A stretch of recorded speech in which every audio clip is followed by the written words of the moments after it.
L'infiltration consiste, à l'aide de moyens d'imagerie, d'amener le corticoïde, l'anti-inflammatoire, le plus proche de la région inflammée, l'articulation ou le nerf.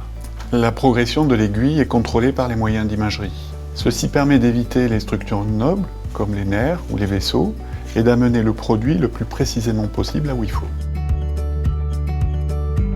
Avant l'examen, une prise de sang peut vous être prescrite. Il vous faudra absolument en amener les résultats, ainsi que les produits nécessaires à l'examen. Si vous prenez un traitement fluidifiant le sang, il vous faut en informer le médecin. Des mesures sont à prendre avant l'examen.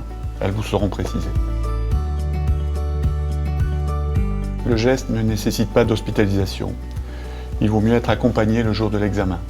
L'installation et la coopération du patient sont essentielles. Elles contribueront à la rapidité du geste. En général, une dizaine de minutes. Le patient sera installé le plus souvent à plat sur le ventre, sauf pour les infiltrations cervicales.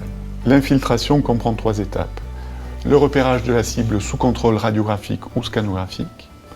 Dans un deuxième temps, désinfection de la peau et anesthésie locale.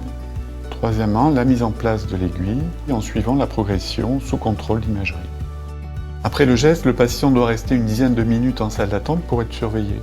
Il est possible que des douleurs apparaissent suite au geste, elles seront alors calmées par des antalgiques. Normalement, l'infiltration permet de soulager la douleur quelques jours après le geste. Le patient doit rester au repos, au moins 48 heures, et éviter toute activité intense.